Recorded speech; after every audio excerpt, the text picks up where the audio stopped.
What's good? Back with another anime retrospect, and this time we talking about summer 2019. So, some of the things that I ended up watching would be like, how heavy are the dumbbells you lift?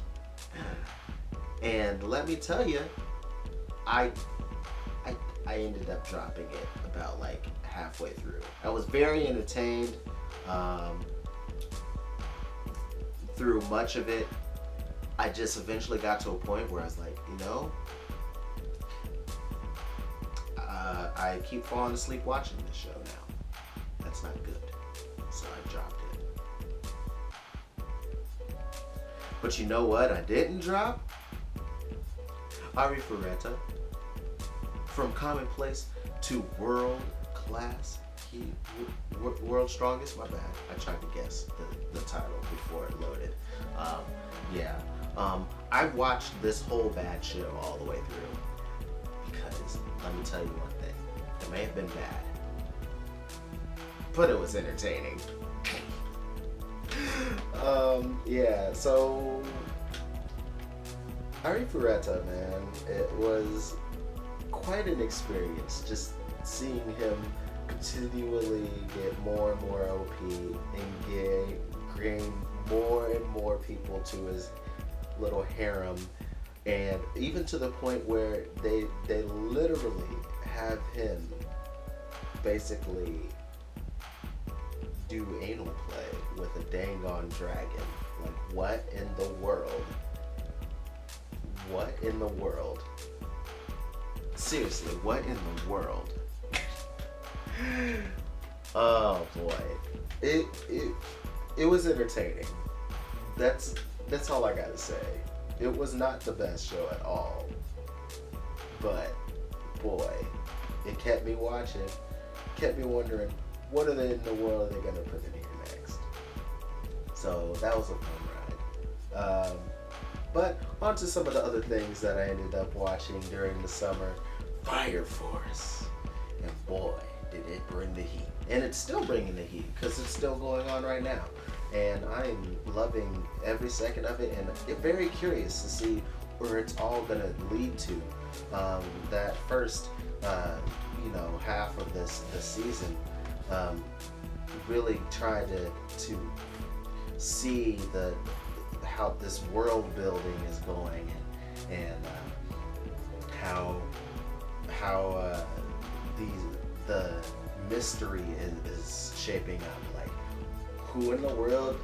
What's the story behind the death of Shinra's family? And is his brother really maybe still alive?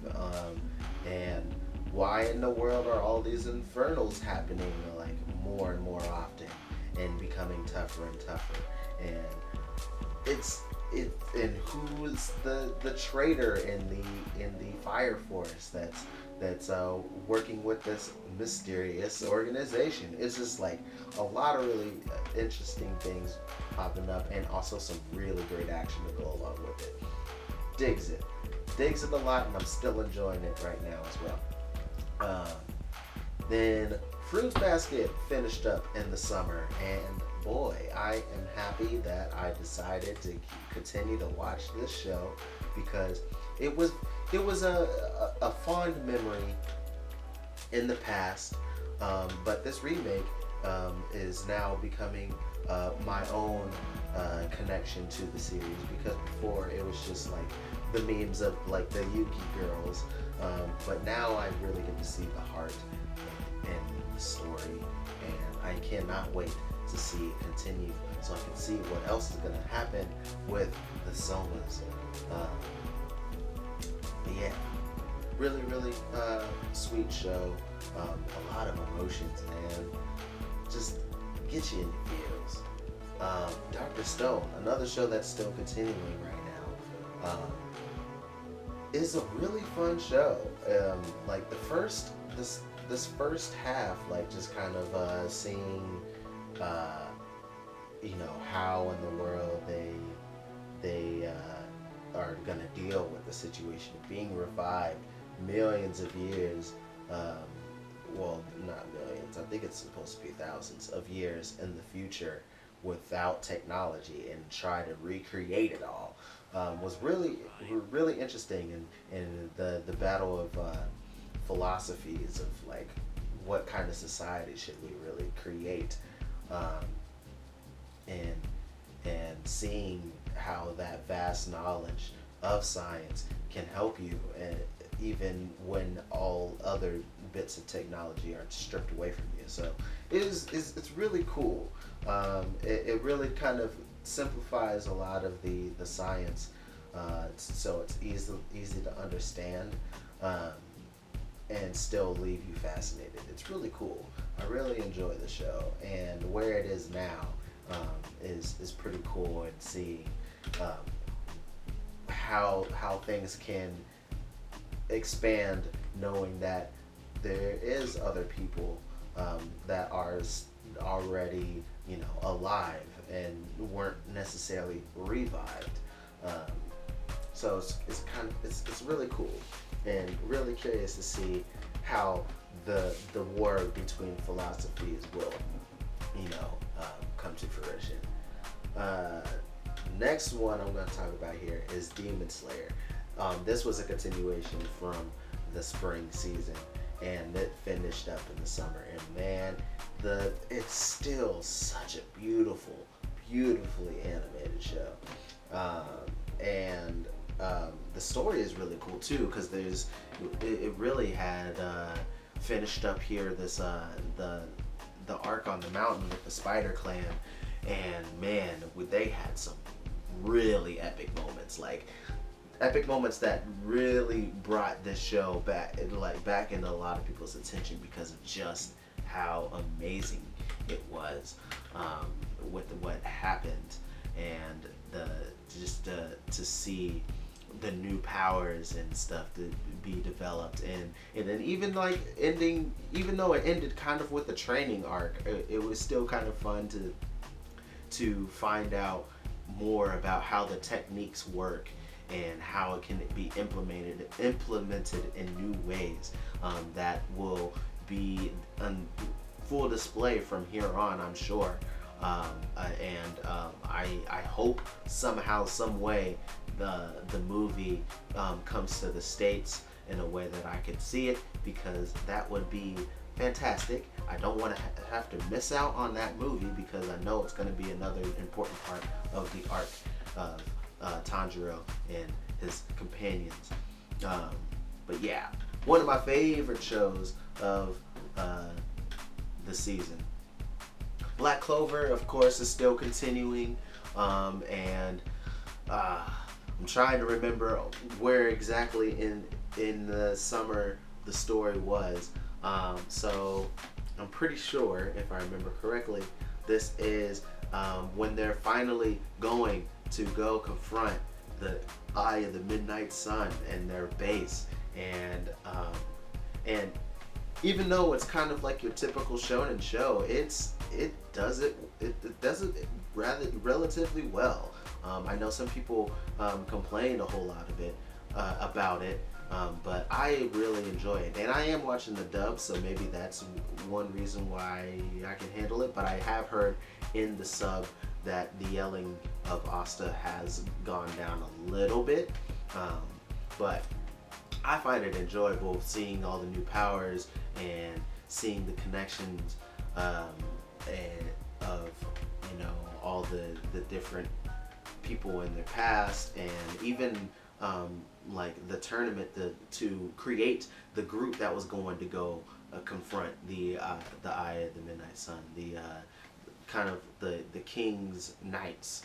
I can't remember exactly what it was supposed to be, what the group is called, but anyway, the special task force of the Magic Knights.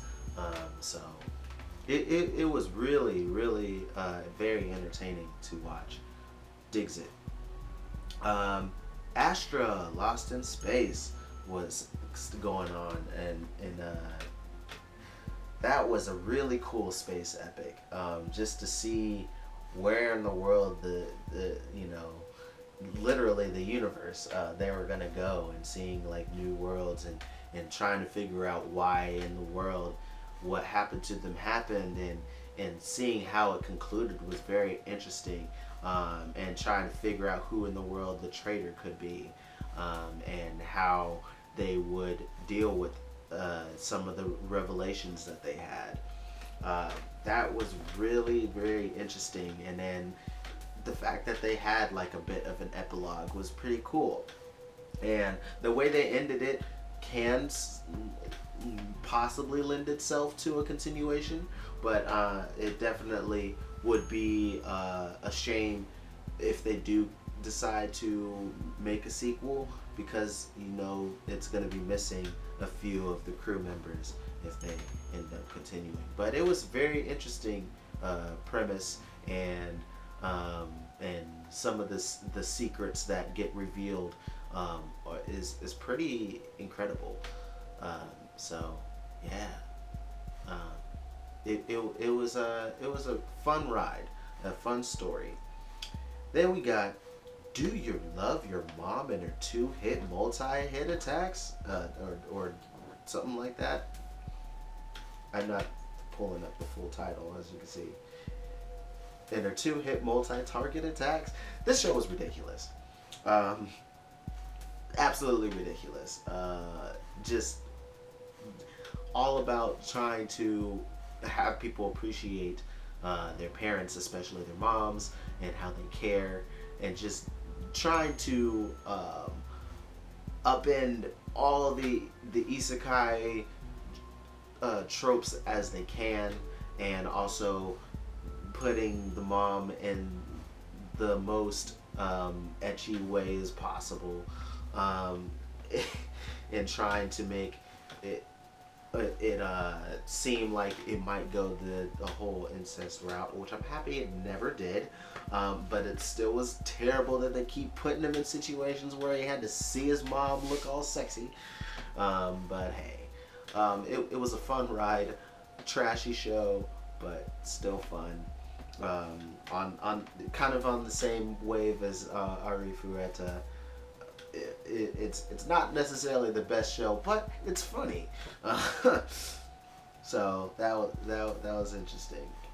Hinsuki, are you willing to fall in love with a pretty girl even though she's a pervert?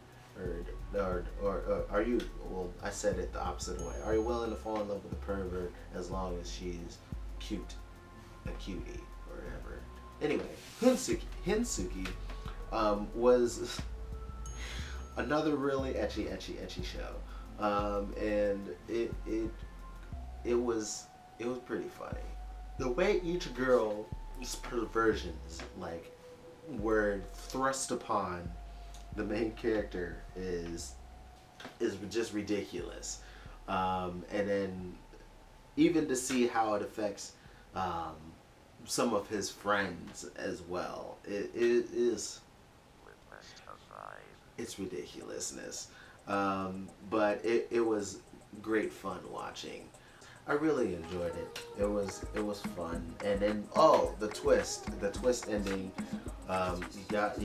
Just gotta say, incest is not wincest, but you know, it's not incest if it's not really your. Well, we'll leave that argument for later. So, Copcraft was a really fun watch as well. Just kind of like seeing the world they ended up building in this one, and between like the, oh my gosh, let's see if I can remember what they were called, the Dorini and the Earthlings, and seeing how the worlds, you know, kind of combined, and the different troubles that come from blending a magic world and a regular human existence was really interesting. And there was definitely some fun random bits that I never thought I would ever see in the show, like Tilana becoming a cat. That never thought something weird like that would ever happen, but it was really fun, and they had some really interesting storylines, and they definitely left it open in a way where they could continue to put out more stories in this world, and just seeing how, you know, the discrimination and stuff is trying to be worked through, because, you know, just like in this world, there's still discrimination and prejudice. It's on full display here, dealing with the aliens and everything. So it's always interesting to see how people decide to tackle it in these stories and different ways. And I think they did a pretty good job with it, even if sometimes the animation looked a little weird at times. You know, a girl who chants love at the what does this say? At the bound of his world. So yeah, this show was weird. It was really, really weird. And this second half was pretty much was just like all within a whole another world that wasn't where the whole first half was in. And just seeing how the whole space-time continuum, parallel universes and world trees stuff all come together was really strange. But it kept me entertained enough to keep watching and not drop it. So that's got to be worth something. Definitely in the 6-7 realm for me on a Mao ranking. But yeah, just like the different relationships he ended up gaining throughout the show, because there's definitely a lot of girls who ended up falling for him, or people that he would end up flirting with a whole lot as well, like his teacher slash warrior buddy. It was an interesting watch, and to find out that, you know, like I mentioned, I think in my last retrospect, that it's like based off of a story that has been that was created a long time ago and had multiple adaptations.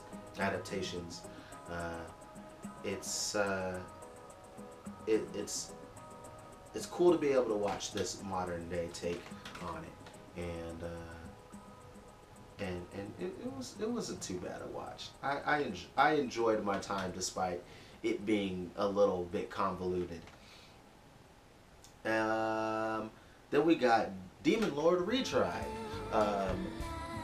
This one here was definitely not super greatly animated either, but the story was still somewhat interesting enough for me to continue to watch, with him becoming this mobster in this new world and being OP once again, and just trying to create his own little empire without being abrasive about it. And just seeing how he was trying to, you know, do it peacefully was kind of interesting, because it was definitely a way different approach than like Overlord. But yeah, it was weird just because it's kind of like an action slash slice of life almost. It is interesting, but I did enjoy watching it. Then we got The Ones Within. The Ones Within, man, with the live streamers and the just kind of like the backstory of like trying to figure out how to make sure they win all the games that they got randomly put to do, and then also figure out what happened with all the previous people who got put in this situation. It was very interesting. The animation can look really, really pretty in it, but the story itself is just sometimes just a little too odd, that it's just like, well, as long as it can keep my eyes on it, I'll continue to watch it. Because the story to me is still just kind of like a little wonky, and I'm still somewhat curious to find out, you know, how it's gonna wrap up. But for the most part, it's like the story is kind of second, and I try to just take it by an episode basis instead of like looking at the overarching thing, because they go through some pretty wacky antics, because each game really brings something interesting to the table. So I guess that's enough to still keep me watching.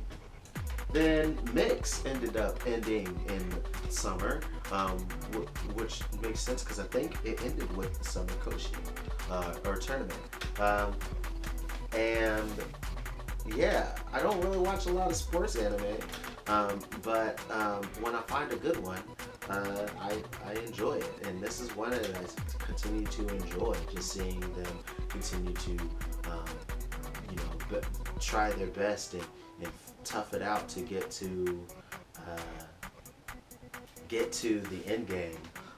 Try to see if they can win, and kind of bring notoriety back to Meisei High School, since they kind of only had like that 1 year that they did really great, and then they're the descendants of the people who were part of that team, and seeing that the fact that they are able to make the team great again.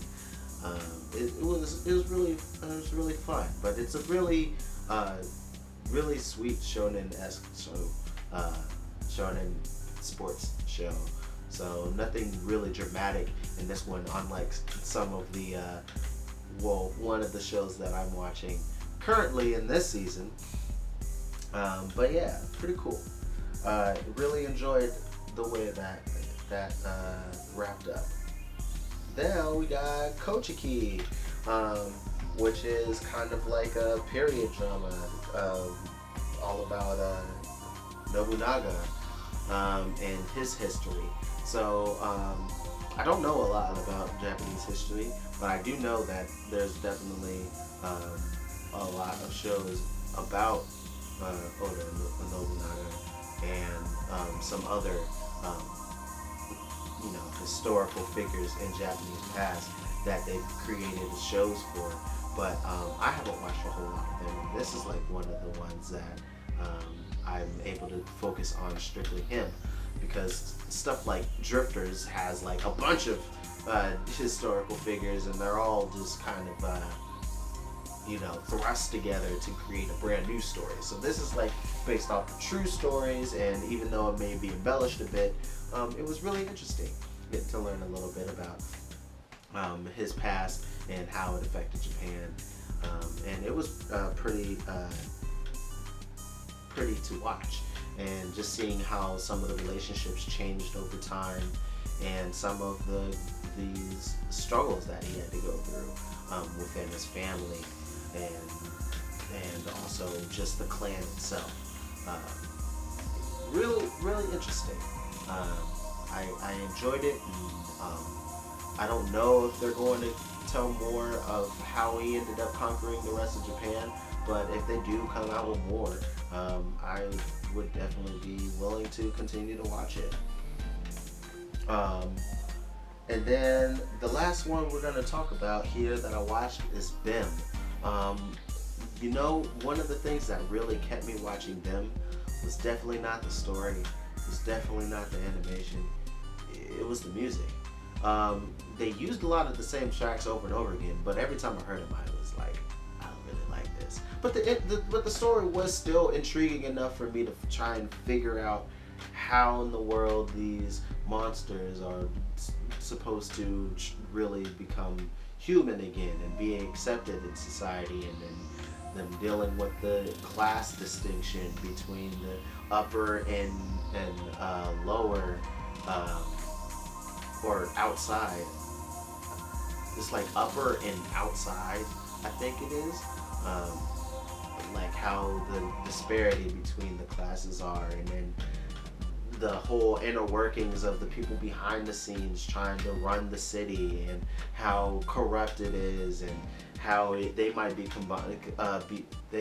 connected to the monsters themselves, and this whole monster of the week yet mystery kind of thing going on. It was still pretty interesting to watch and see which new crazy powers each monster was going to end up having, and how they were going to figure out how to, for the main monsters to be accepted into society, to see if it would even be possible for it to happen. So it was pretty interesting to watch.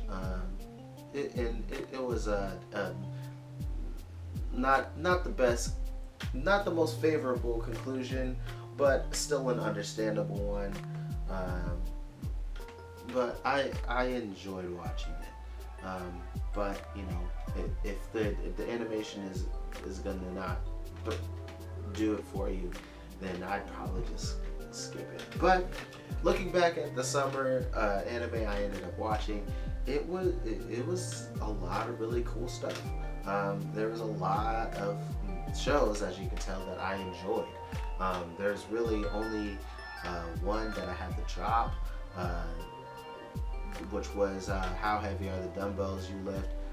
And I might go back and finish the last half of it, because it wasn't a bad show, and it was really cool getting to actually learn about all these different workouts and stuff, because it actually did motivate me to work out more and get myself back in shape, which, you know, if you could see underneath this shirt, you would see I have a bit of a belly that I need to get back down to a six-pack, you know. But it was a really cool show. I just need to find a time when I want to just rush through the rest of the series.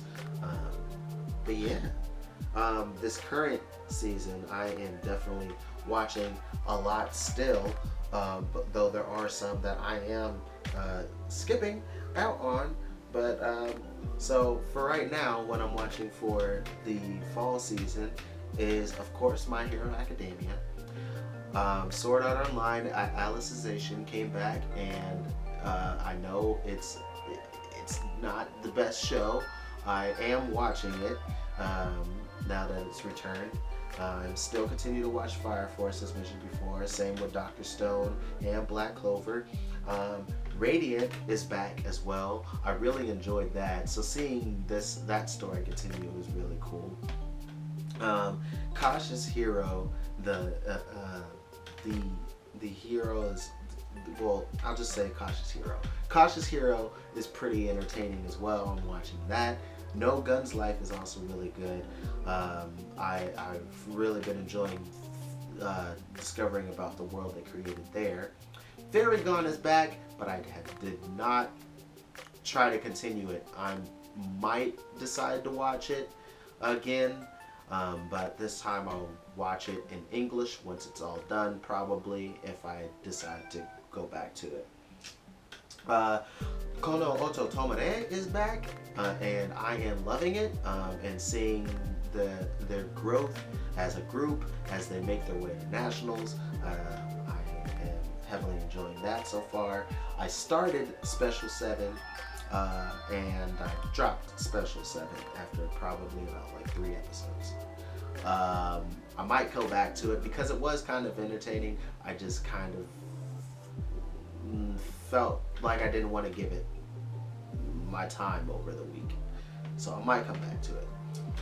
We Never Learn is also back, and we're getting closer and closer to them finally being able to go into high school and go into their majors that they shouldn't major in. But you know, just seeing the relationships grow between their tutor and the other students is still fun to see them squirm in all these uncomfortable situations. Suki is another one that I'm watching, and I find it quite hilarious. Just the way it flipped the harem tropes, and then began to fall into all the harem tropes is kind of interesting. The way it sways back and forth between upending and following. So it's been really fun to watch it, and see the torment that the main character is going through with trying to keep everybody happy. Stars Align is the other sports show that I was talking about when I said more dramatic. Yes, the sports aspect is important, but there's a lot of things outside of the sport that is being heavily focused upon, and I've been enjoying that. And yeah, so that's pretty much it. I'm watching a lot less. Oh, I forgot to mention that I was watching that Stand your the stand something show where with the girl who's immune to drugs and they're creating a task force. That show, I watched a few episodes of that and I dropped that junk too. I was like, yeah, I don't feel like giving this my time. And I'm sorry, it's just a lot harder for me to give my time to shows that I can only watch subbed. That's another reason why I sometimes end up dropping shows, because I end up watching them. We'll have to watch them subbed, and if I have to watch it subbed, that means I really have to be paying attention. Otherwise, I'm not gonna know what's going on. But yeah, that's my look back at summer 2019 and what I'm currently watching here in fall 2019, even though we're pretty much like halfway through a lot of these shows in the season. So I'm doing this retrospect a little late, but hey, hopefully you can forgive me for that. But yeah, that's it. And until next time, we'll see how I thought of fall 2019. Much love, peace.